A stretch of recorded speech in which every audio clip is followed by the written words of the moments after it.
का टॉपिक हमारा है रिप्रोडक्शन इन ऑर्गेनिज्म।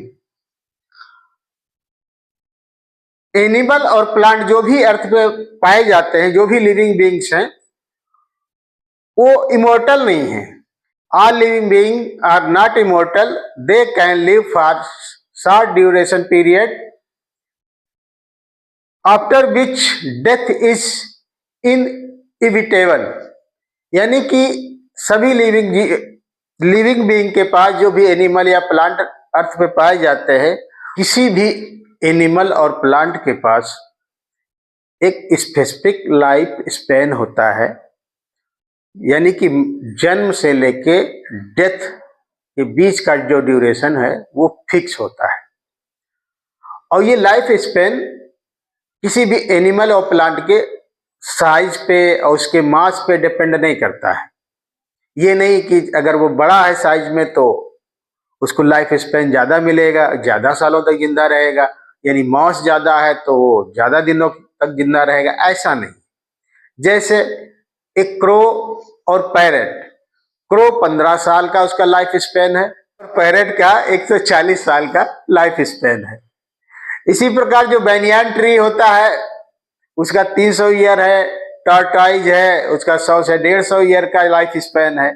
तो ये कोई फिक्स नहीं है कि उसका मास किसी भी एनिमल का या प्लांट का मास कितना है, वो कितना बड़ा है, इस पे लाइफ स्पैन डिपेंड नहीं करता है। तो फिर हम आगे बढ़ते हैं और बात करते हैं रिप्रोडक्शन की। रिप्रोडक्शन है क्या?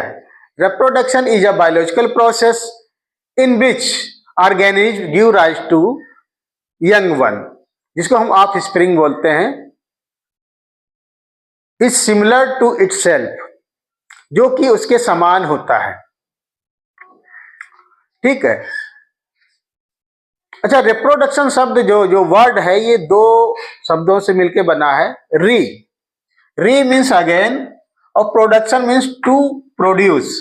तो लिटरली इसका मीन्स ये भी होता है टू प्रोड्यूस अगेन। जो नया एनिमल प्रोड्यूस होता है वो प्री एग्जिस्टिंग एनिमल या ऑर्गेनिज्म से ही प्रोड्यूस होगा। टाइप्स ऑफ रिप्रोडक्शन कितने प्रकार का होता है? तो देखिए, हमारी अर्थ पे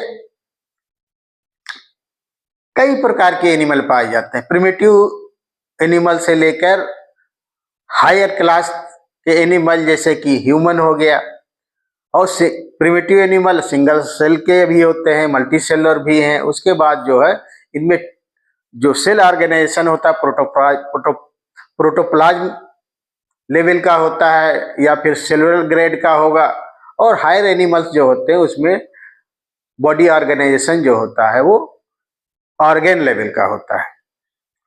तो प्रिमिटिव एनिमल से धीरे धीरे ये कॉम्प्लेक्सिटी बढ़ती जाती है। तो इसी प्रकार जैसे विभिन्न प्रकार के एनिमल पाए जाते हैं और उसमें बहुत सारी विभिन्नता है, तो रिप्रोडक्शन का भी इनका तरीका जो मोड है वो बहुत ज्यादा वेरिएशन है। इसमें कुछ एनिमल किसी दूसरे टाइप से रिप्रोड्यूस करते हैं, वहीं पे अदर एनिमल में उनका रिप्रोड्यूस करने का कोई दूसरा तरीका है। तो जो ज्यादातर प्रिमिटिव एनिमल हैं जैसे कि प्रोटोजोआ, पोरीफेरा और सिलेंट्रेट, ये जो प्रिमिटिव एनिमल है इनमें ज्यादातर रिप्रोडक्शन क्या होता है? एसेक्सुअल होता है। तो रिप्रोडक्शन मेनली क्या होता है? दो टाइप का होता है। Number 1 asexual, number 2 sexual. Asexual reproduction में क्या होता है?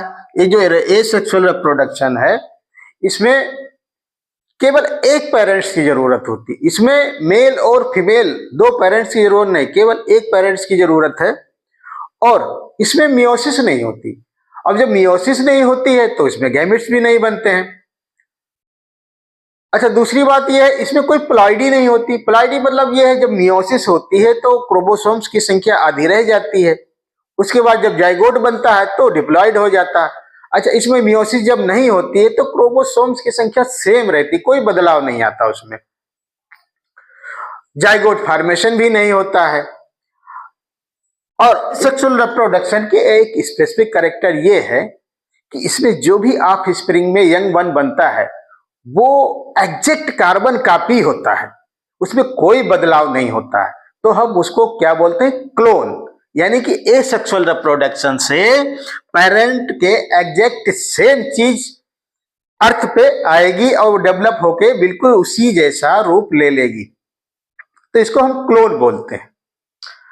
अच्छा, आजकल साइंटिस्टों ने एक दो क्लोन बनाए भी हैं, जैसे कि फिन डॉर्सेट लैम, ये एक सीप का क्लोन है जिसको हम डॉली बोलते हैं। दूसरा क्लोन है फ्रॉस्टी। तो क्लोन का मतलब ये होता है कि वो मॉर्फोलॉजिकली और जेनेटिकली एकदम सेम हो अपने पेरेंट्स जैसा। तो ये बात हो गई हम आपको ये बताया मैंने आपको एसेक्सुअल रिप्रोडक्शन के बारे में। दूसरा है सेक्सुअल रिप्रोडक्शन। सेक्सुअल रिप्रोडक्शन में क्या होता है, ये प्रिमिटिव एनिमल से लेके हायर क्लास के एनिमल दोनों में, मतलब सभी प्रकार के एनिमल में लगभग पाया जाता है। ऐसा नहीं कि जो प्रिमिटिव एनिमल है वो सेक्सुअल रिप्रोडक्शन नहीं करेगा, केवल हायर क्लास वाला ही करेगा। तो प्रिमिटिव में भी पाया जाता है, जो हायर क्लास के एनिमल हैं, जो डेवलप्ड हैं ज्यादा, उनमें भी पाया जाता है। अच्छा, सेक्सुअल रिप्रोडक्शन में होता क्या है, नंबर एक, इसमें क्या है, सेक्सुअल डायमॉर्फिज्म पाई जाती है, यानी मेल और फीमेल दोनों अलग अलग पाए जाते हैं। ऐसा भी नहीं, कभी कभी मेल और female sexual organ same animal में होते हैं, जैसे कि लीच और फेरेटिमा पास्थमस, जिसे हम केचुआ बोलते हैं, और लीच जोंक। जिन एनिमल में मेल और फीमेल दोनों सेक्स ऑर्गन पाए जाएंगे तो उनको हम बाइसेक्सुअल या हर्माफ्रोडाइट बोलते हैं।